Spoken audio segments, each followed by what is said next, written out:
Hi, Alan Schimmel, DevOps.com here at DevOps Enterprise Summit London 2016. And I'm joined by Team Automic, who are sponsors, speakers, and active participants in the DevOps community. At DevOps.com, we work with Automic all the time. They are both here in Europe as well as in the States, really keyed into what's going on in the market.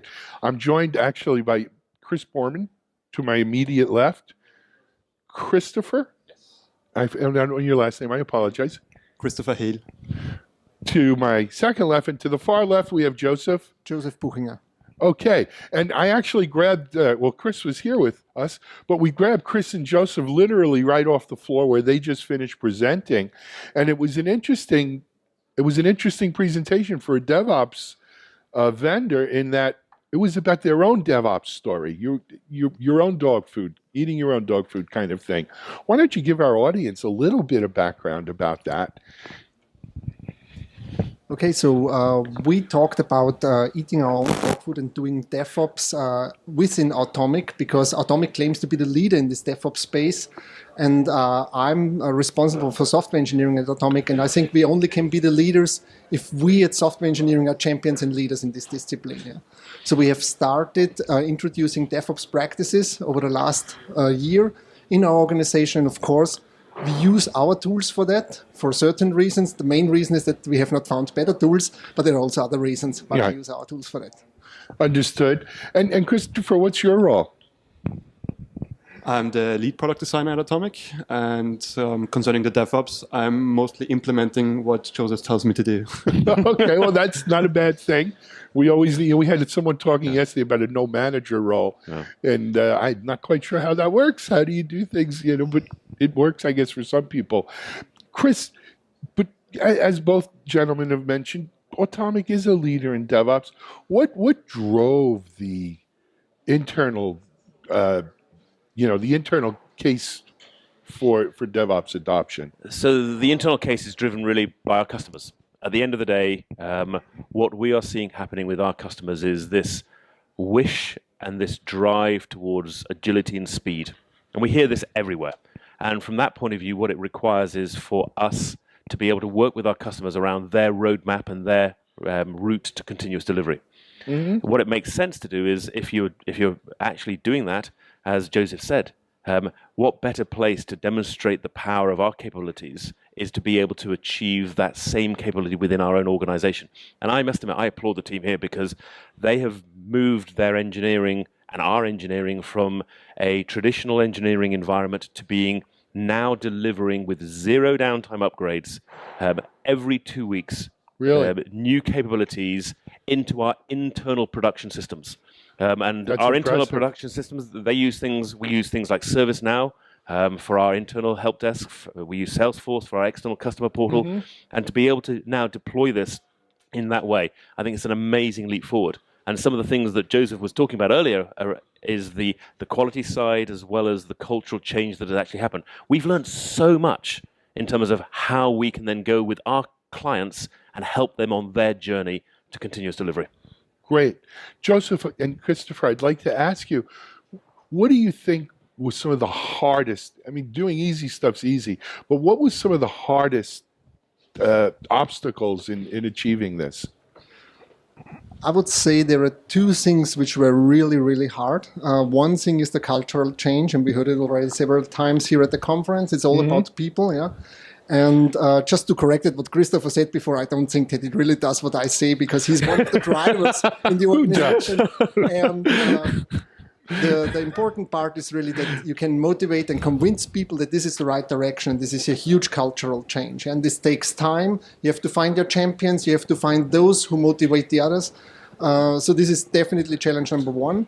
And challenge number two is, from my point of view, to reach a very high level of automation across a complex and heterogeneous technology stack. Yeah? This is simple and easy when you have just a web application technology stack, a simple one, then it's solved. Yeah? But most of the companies did not start developing software yesterday. No. There's some old code around, yeah? And we have to deal with that. And establishing DevOps practices for that, that means having the capability to provision an application based on C, C++, Java, maybe even COBOL. Yeah, that's really a challenge. Yeah. Yes. It's funny you mentioned that. I was talking earlier to Rosalind Radcliffe from IBM, who's from their Z systems, their mainframe, big iron. And that was exactly what she hit on, is the challenges of the tools. It is what it is. And there are COBOL apps out there. And I think this is the thing that we have 2,700 customers, and they are enterprise organizations. And as Josef said, they've got core applications, they've got packaged applications. And what we're doing is helping them, and this is the lessons we've learned from the work we've done internally, is how can we help them to drive agility into their core systems? Because there's too much that is spoken about agility of the front office, agility of the new customer end, and that's the easy part. Driving agility into your core applications that are all connected to that front end. That's the challenge that enterprises have in driving DevOps and the principles of DevOps, because agility means agility of your core applications as well as your front office applications. Yeah. And the learnings we've got here, Josef, is there anything you wanted to add in that respect? I just wanted to add, because you said we want to help our customers to get this agility. Yeah? And how can we do that if we don't do it by ourselves? Yes. So we have to practice what we preach, and we have to use our tools for that. Yeah.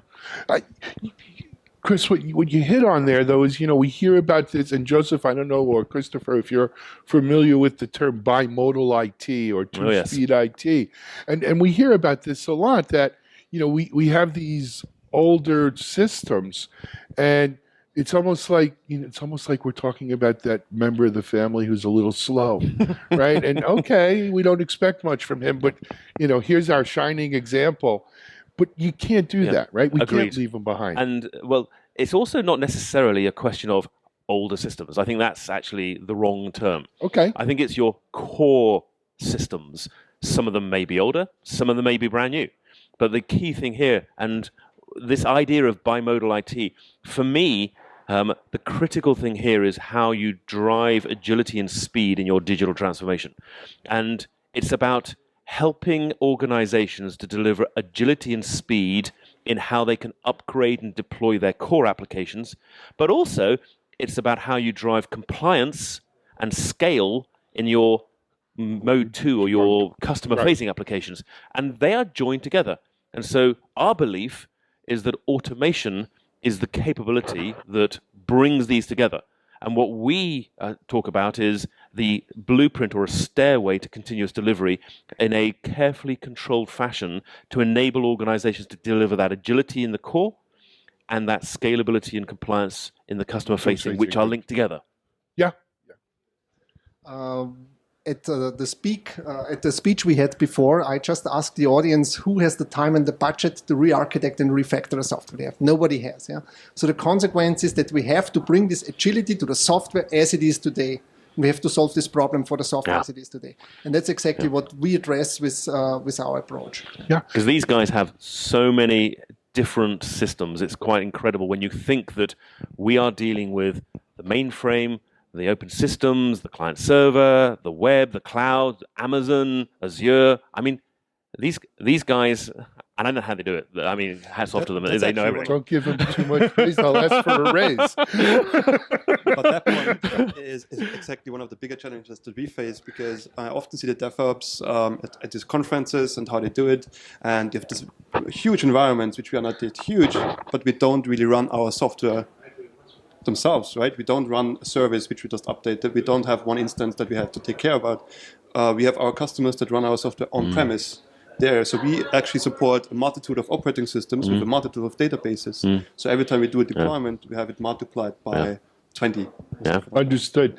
And let me pivot, because we're probably running a little low on time, to the DevOps Enterprise Summit. I think one of the nice things about this conference, frankly, is we get, if we were all in a green field, if we were all a cloud-based startup who didn't have any legacy, right, who didn't have that existing core, I don't think it takes, frankly, a genius to architect a beautiful state-of-the-art DevOps, to the umpteenth degree system.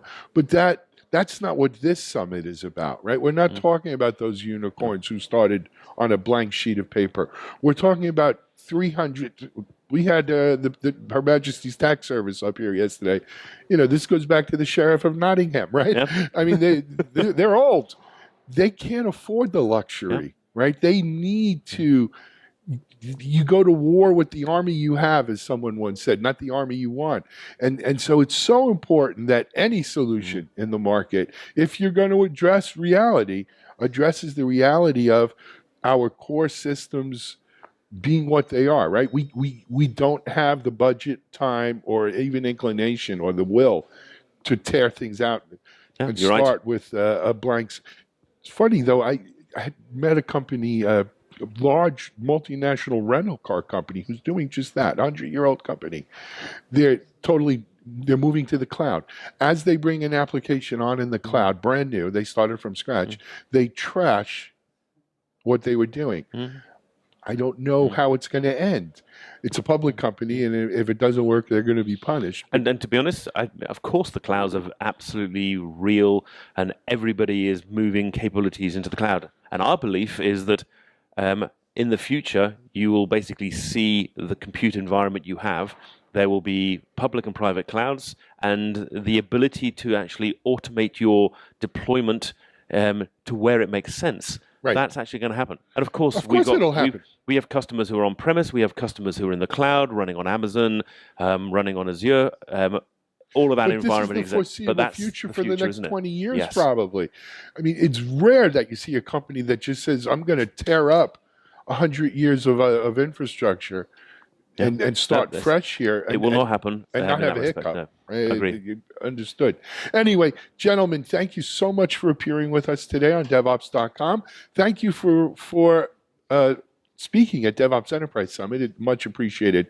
And thank Chris and Automic team for not just the leadership, but being good citizens. Thank you. In the DevOps space. And it's been a great pleasure being here. So thank you very much indeed. Thank you.